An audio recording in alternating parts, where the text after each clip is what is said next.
So a little bit about me. So I am Attorney Morjieta Derisier, born and raised in Boston, Massachusetts. I grew up in Dorchester and went to school in Mattapan, St. Angela's. And currently, I am a real estate attorney, but I also practice estate planning and business development. And in terms of community work, I teach the first time homebuyers class for Carbon Square Community Development, as well as Watch CDC, which is in Waltham. And those are both classes for people who are interested in purchasing homes, but just have no idea where to start.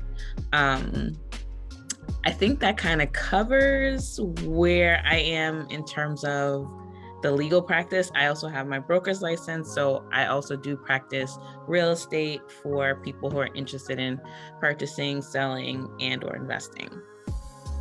Growing up in my childhood, so I would say that I did have a well-rounded childhood. I have 4 brothers and a huge family of cousins and things like that. And so, my family was very fortunate enough that we were able to do activities. So I used to play tennis at the Sportsman's Tennis Club, which is right across the street from where I grew up.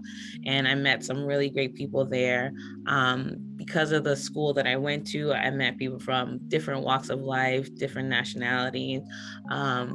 So growing up in Boston was good. I think once I got to high school, I went to Fontbonne Academy. I was exposed to different people who were not from my neighborhood. And that obviously opened me up to a different world as well.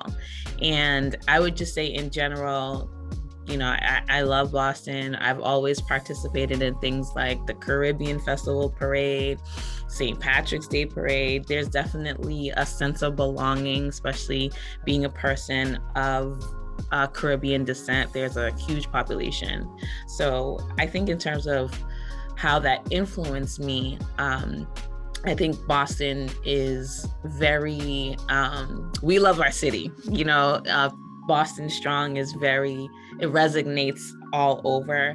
And I do take that passion with me wherever I go. And I think that passion leads me to continue to do community work because I know that the people who live in the city of Boston really love their city. And I think that inspires me to continue to help them grow and learn and, function in the city that they live. Most influential read, I think that I've read a lot. I don't know if I could point it down to one. So let me go backwards with the question.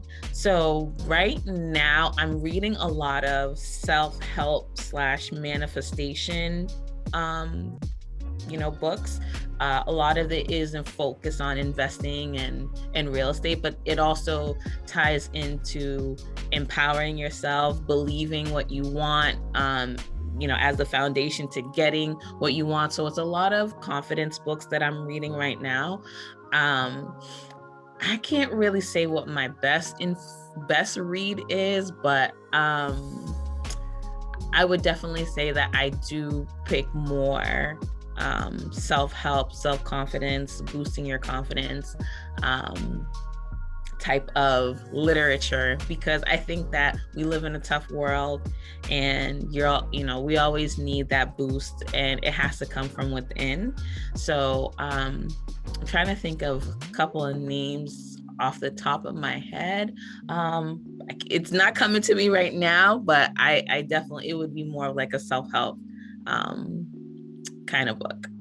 I would say obviously top of my list is my parents. Both of them are hardworking people. My dad is an entrepreneur, has been an entrepreneur since I can remember. He's going to be, I think, 74 this year, and he's still working and running his business. And that gives me the motivation to continue to run my business as well. And obviously my mom, I'm her only daughter. So, we have a very close mother-daughter relationship. She's very hardworking and, she really breaks things down on a personal level. She doesn't want me to just succeed. She wants me to know why it's important to succeed, how to pass that down. It's not just about I'm the mom and you're the child or you're the daughter. Both of my parents are like that. So they're definitely my top influencers. I firmly believe that because of how complicated the world is, somebody has to do it. And I think at the end of the day, people use the phrase, you have to be this change that you see in the world. And I really do believe that. I do believe that complaining, you have to get things off your chest. But if you really want to get things done, it has to start with you.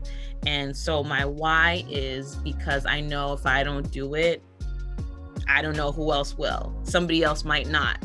And so I try to strive my hardest to work as hard as I can, but not just work as hard, work effectively so that my work can inspire someone else. My efficiency will make someone else more efficient. My drive will drive someone else. So it really is about, making sure there's enough people who are, in that line of thinking that we can spread this inner, power that we really all have. And I think that if everyone just keeps that in the back of their mind, that this inner power they have can spread to other people, we could do a lot of great work. I would say my best advice is, number one, take everything with a grain of salt. A lot of times we as human, but also we as women, like to burden our shoulders more than we actually have to. And I think that's the nurturing part of us. A lot of women, have this nurturing feeling and we feel like we have to do everything. People have, there's hashtag supermom, hashtag super lawyer. You don't always have to be at the maximum capacity all the time. And I think that, society today really pushes females to be at the top of their prime all the time. You know what I mean? And I feel like sometimes we have to take a step back and realize that it's okay to do things in pieces. It's okay to do things in steps. You don't have to go full throttle in every single thing that you do. You'll get there eventually, but it doesn't have to be that way. And so my best advice is for the future generation is take a look at yourself and realize what your potential is. You don't have to be the next superwoman. One act that you do, one job that you do, one activity that you do is enough to make a ripple effect.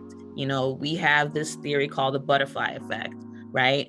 That the flapping of the butterfly wings could be strong enough to, start a tornado. All you need is a little flap. You don't have to be that tornado at the end. You could be the small butterfly that starts this chain reaction. So I would say that's my best advice. Opportunity to me is three things: perseverance, patience, and prayer. I think all three of those things combined create an opportunity. I think you need the perseverance because if you don't get out there yourself, what they say is like 80% or 90% of getting the job or getting the task done is showing up, right? And you have to actually be there to receive it.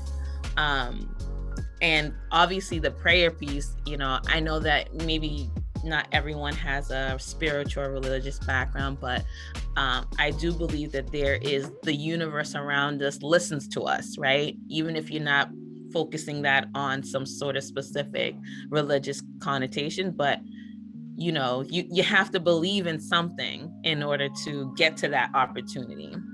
And so I think those three things together equal that opportunity. And once you're there, you just have to grab it.